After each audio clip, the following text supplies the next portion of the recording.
अस्सलामुअलैकुम नाजरीन, मैं आपका दोस्त नदीम अकरम हाजिर हूं और आज की 3 सबसे बड़ी खबरें मिडल ईस्ट की सियासत, जंग और दुनिया के दोहरे मापदंड को बेनकाब कर रही हैं।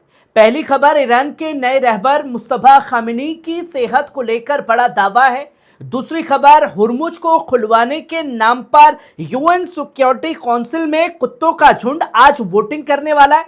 वहीं ट्रंप की डेडलाइन खत्म होने से पहले ही ईरान पर हमले, धमाके और डोमास्ट्री प्लान तक की उड़ान है। दोस्तों, सवाल साफ है, क्या ये अमन की कोशिश है या जंग को और भड़काने की एक बड़ी साजिश है? दोस्तों, सबसे पहले बात उस खबर की जिसे बहुत सनसनीखेज अंदाज में दुनिया के सामने पेश किया जा रहा है। दावा किया जा रहा है कि ईरान के नए रहबर मुस्तफा खामिनी बेहद नाजुक हालत में है, बेहोश हैं, कोमा में हैं और मुल्क अहम फैसले लेने की हालत में नहीं है। कहा यह भी जा रहा है कि उनके वालिद अली खामिनी साहब की मौत के बाद जो सियासी खालीपन पैदा हुआ, अब उसकी कमान इस्लामिक रिवोल्यूशनरी गार्ड कॉर्प्स यानी IRGC के हाथ में चली गई है। दोस्तों, यह दावा छोटा नहीं है।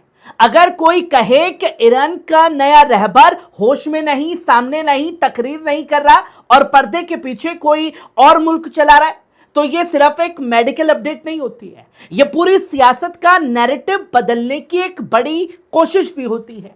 लेकिन दोस्तों, यही पर जरूरी है ठहरना, जरूरी है सोचना, जरूरी है सवाल करना, क्योंकि जंग के दौर में हर दावा सच नहीं होता है। और मैं यहां साफ कहना चाहता हूं, यह अमेरिका और इजराइल का झूठ भी हो सकता है। जी हां, बिल्कुल हो सकता है। जंग के बीच प्रोपेगेंडा, मनोवैज्ञानिक दबाव, अफवाह, फर्जी narrative, AI video, intelligence leak, ये सब आज की जंग का हिस्सा है। बंदूक और मिसाइल के साथ साथ झूठ भी एक हथियार है। दोस्तों, क्यों बार बार ऐसी खबरें ठीक उसी वक्त बाहर आती हैं जब दुश्मन ये दिखाना चाहता है कि सामने वाला मुल्क अंदर से कमजोर हो चुका है? क्यों हर बार ये कोशिश होती है कि ईरान की क़यादत को लेकर शक पैदा किया जाए? क्यों दुनिया को ये बताया जाता है कि तेहरान में फैसले नहीं हो रहे बल्कि अफरा तफरी है? इसलिए क्योंकि मोराल तोड़ना, अंदरूनी बिखराव करना, दिखाना और दुनिया के सामने ईरान को अस्थिर साबित करना, ये सब अमेरिका इजराइल की पुरानी चालें हैं, जिसे समझना जरूरी है। दोस्तों, हो सकता है दावा सही भी हो और हो सकता है गलत भी हो, लेकिन जब तक पुख्ता सबूत ना हो तब तक इसे अंतिम सच की तरह पेश करना ही गलत है।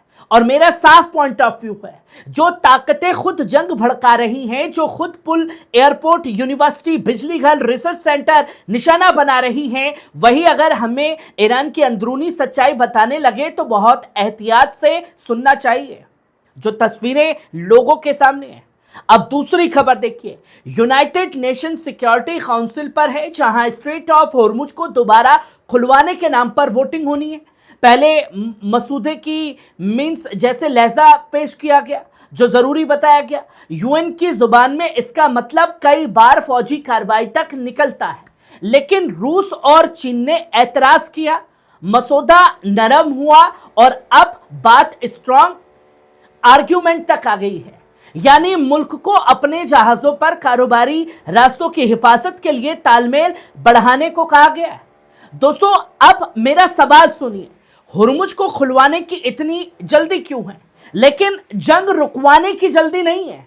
जहाजों की फिक्र है, तेल की फिक्र है, सप्लाई की फिक्र है, मार्केट की फिक्र है, लेकिन इंसानों की जिंदगी की फिक्र कहां है? अगर सच में दुनिया तबाही से बचना चाहती है तो सिर्फ हुर्मुज को खोलने की बात मत कीजिए, पहले अमेरिका और इजराइल के आतंकी हमले रुकवाइए। जी हां दोस्तों, मेरा साफ कहना है कि अगर अमेरिका, इजराइल, ईरान और पूरे इलाके पर अपने हमले रोक दे तो दुनिया बहुत बड़ी तबाही से बच सकती है।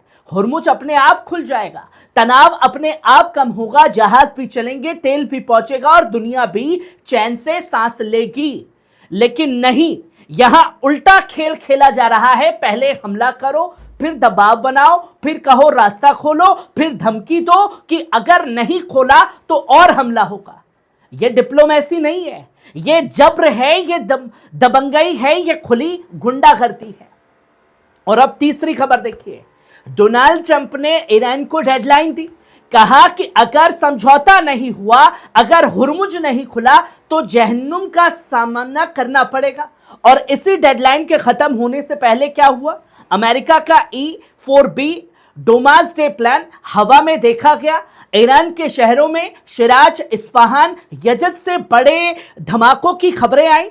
मेहराबाद एयरपोर्ट को निशाना बनाए जाने की बात हुई। शरीफ यूनिवर्सिटी के रिसर्च सेंटर, खुर्रम शहर की समुद्री फौजी इंडस्ट्री, फारस में ठिकाने, सब पर हमले के दावे अब सामने आ रहे हैं।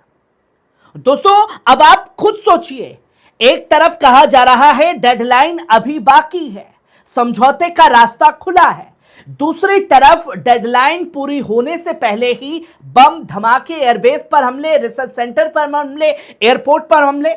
तो फिर यह कौन सा समझौता है? कौन सी बातचीत का ढोंग रचा जा रहा है? कौन सा अमन लाने की बात की जा रही है?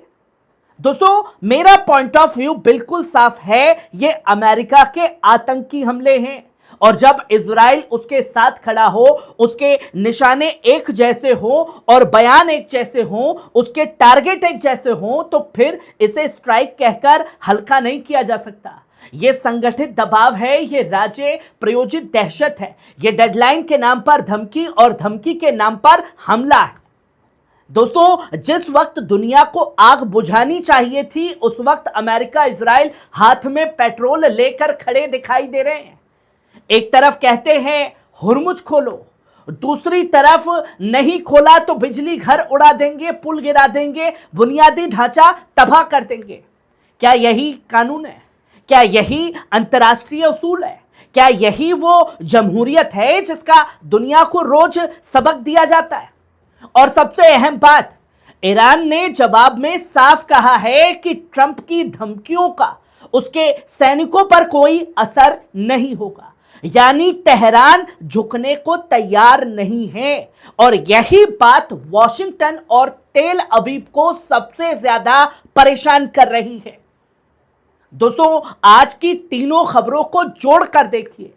पहली खबर में ईरान की क़ियादत को कमजोर दिखाने की कोशिश होती है, दूसरी खबर में हुर्मुज के नाम पर अंतर्राष्ट्रीय दबाव बनाने की कोशिश, कुत्तों का झुंड इकट्ठा होता है, तीसरी खबर में डेडलाइन से पहले हमला करके पूरे इलाके को दहशत में झोंकने की कोशिश। यानी एक तरफ मीडिया वार, दूसरी तरफ डिप्लोमेटिक वार और तीसरी तरफ मिलिट्री वार। तीनों मोर्चों पर अमेरिका, इजराइल एक्टिव है।